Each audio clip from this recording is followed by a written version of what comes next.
నోటి దగ్గర ముద్దున్నప్పుడు దాని విలువ తెలీదు. ఉపాధి హామీ పథకం అనేది మనకి ఏడాదిలో పొలం పనులు, ఇతర పనులు ఉండేటటువంటిది ఒక 3 నెలలో, 4 నెలల్లో ఉంటది. మిగతా 6, 7 నెలలు కూడా వాళ్ళకి ఏదో ఒక ఉపాధి కల్పించే బాధ్యతను ప్రభుత్వాలు తీసుకొని మొదట్లో బియ్యం ఇచ్చి ఉపాధి, ఆ తర్వాత డబ్బులిచ్చి ఉపాధి. ఆ ఉపాధి హామీ పథకం అనేటటువంటిది ఒక రెగ్యులర్ ప్రాసెస్ అయిపోయింది. సరే బయట 500 ఇస్తున్నప్పుడు దీంట్లో 250 ఇస్తారు. ఎందుకని? ఏ పని లేనప్పుడు చేయడం. అది కూడా బయట పనులు 8 గంటలు చేస్తే ఇక్కడ 2:30 గంటలు, 3 గంటలే చేసేది. అతి తక్కువ పని ముందు ప్రస్తుతానికి ఒక ఉపాధి గడిచిపోతుంటుంది. కానీ ఇక్కడ జరుగుతున్నది ఏంటి? ఉపాధి హామీలో స్పెషాలిటీ. నిదానంగా అది కాస్త దాన్ని నమ్ముకుని రైతుకు పనిచేయడం మానేశారు రైతు కూలీలు. భవన నిర్మాణ కార్మికుడు పనిచేయడం మానేశారు భవన నిర్మాణ కార్మికులు.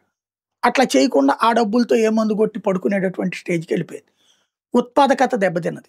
రైతాంగం నాశనం అయ్యారు. అలాగే బిల్డర్లు నాశనం అయ్యారు. అలాగే అనేక మంది మేస్తులు, ముఠా మేస్తులు తిప్పలు పడ్డారు వీళ్ళ ద్వారా. దాన్ని తీసేయాలి అన్న డిమాండ్ ఉంది. కానీ తీసేస్తే ఇచ్చినందుకు గాను ఆ ఉపాధి హామీ కింద ఉపాధి ఇచ్చినందుకు ఓటేయరు. కానీ తీసేస్తే వ్యతిరేకంగా ఓటేస్తారు. అందుకని ఏమీ చేయలేక ప్రభుత్వాలు సాగదీస్తా వస్తున్నాయి. మేము అంతకుముందోడు 1,00,000 అయితే నేను 2,00,000 రోజులు పెట్టాను. అంతకుముందోడు 2,00,000 రోజులు ఉపాధి తెప్పిస్తే నేను 10,00,000 రోజులు తెప్పించాను. ఇట్లాంటి ప్రచారాలతో కాలక్షేపం చేస్తూ నడుస్తున్నారు.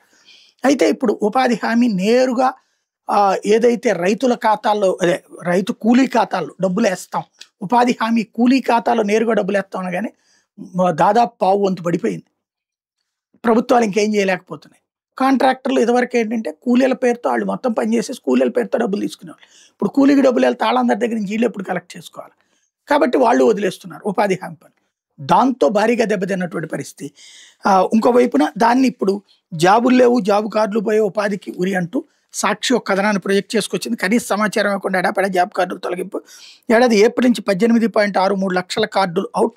గత 40 రోజుల్లోనే ఏకంగా 16 లక్షల కార్డుల మీద దెబ్బ. ఉపాధి పనులకు దూరమై అల్లాడిపోతున్న లక్షలాది నిరుపేద కుటుంబాలు. పేదల ఉపాధిలోనూ గ్రామాల్లో చిచ్చు రగిలిస్తున్న అధికార పార్టీ నేతలు. ఈకేవైసీ ప్రక్రియ ముసుగులో వందల కొద్ది కార్డులు ఎరివేత. తమ గిట్టని వారి ప్రత్యర్థి పార్టీ మద్దతుదారులు జాబ్ కార్డులు ఇష్టానుసారంగా తొలగింపు. కేంద్ర ప్రభుత్వ నిబంధనల ప్రకారం గ్రామ సభలో చర్చించక తగిన నిర్ణయం తీసుకోవాలి. లబ్ధిదారులు ఉపాధి పనులకు రావడం లేదని జాబ్ కార్డులు తొలగించకూడదు. ఇది వాడు రావట్లేదు పనికి ఉపాధి హామీ కంటే ఇంతవరకు నాటకానికి వాడుకుంటున్నారు. ఇప్పుడు వచ్చి పని చేయండి అంటే రావట్లేదు, వాళ్ళ కార్డులు తీసేస్తున్నారు. దాన్ని అయ్యో అన్యాయం అన్నటువంటి కోణంలో రాసుకొచ్చింది సాక్షి. ఈ దొంగ నాటకాలు ఆడే వాళ్ళకి కాపలా గాయాల్సిన అవసరం లేదు.